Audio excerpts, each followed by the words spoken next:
ધંધુકા નગરપાલિકા ચૂંટણીમાં ભાજપની ટિકિટ જાહેર થતાં અસંતોષનું વાતાવરણ ફેલાયું. પાલિકાના ભાજપના ગઢ સમાન વોર્ડ 2માં ચૂંટાયેલા પાલિકાના 2 ટર્મના પૂર્વ પ્રમુખ હર્ષદ ચાવડા અને પૂર્વ કારોબારી ચેરમેન ભદુભાઈની ટિકિટ કપાતા વોર્ડ 2માં અસંતોષ ફેલાયો છે. ત્યારે પાર્ટી ગાઈડલાઈન મુજબ અમારી ટિકિટ કાપી તો પાર્ટી ગાઈડલાઈનને નજરઅંદાજ કરી ઘણી ટિકિટો આપવામાં પણ આવી છે. ત્યારે આ બંને દિગ્ગજોએ વોર્ડ 2માંથી અપક્ષ ઉમેદવારી નોંધાવતા ખળભળાટ મચી જવા પામ્યો હતો. ધંધુકા પાલિકાની ચૂંટણીમાં ભાજપની ટિકિટોની જાહેરાત થતાં જ અસંતોષ ફેલાયો છે.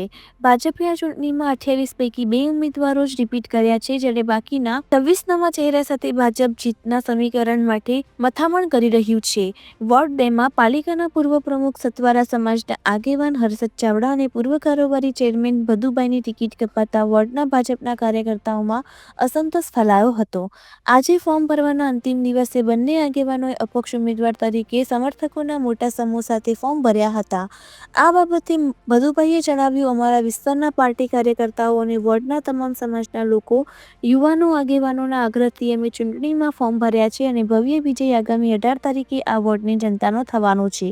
રિપોર્ટર મહેશ મકવાણા, અમદાવાદ. ભદુભાઈ મહારાજ મારું નામ છે.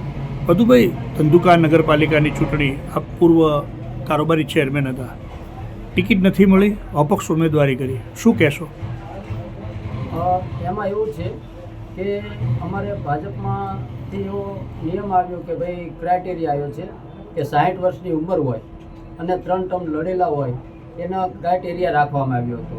અને એ નિયમ મુજબ અમને ફોર્મ અમે પણ ભર્યા હતા, અમારી પાસે ફોર્મ પણ ભરાવવામાં આવ્યા હતા કે ભરો તમે, પાર્ટી નિર્ણય લેશે. પરંતુ ક્રાઇટેરિયા મુજબની અમારે છેલ્લે એવી વાત આવી કે ભાઈ તમે ચૂંટણીમાં તમે આ ક્રાઇટેરિયા તમારે લાગુ પડે છે એટલે તમને ટિકિટ નહીં મળે. એટલે અમે વિસ્તારના લોકોની મિટિંગ બોલાવી, તમામ લોકોની, આખા વોર્ડની, કે ભાઈ આવી રીતે ક્રાઇટેરિયા આવ્યો છે ને અમને ટિકિટ મળતી નથી. મને અને મારા પૂર્વ નગરપાલિકાના પ્રમુખ સાથી કોર્પોરેટર હર્ષદભાઈ ચાવડાને.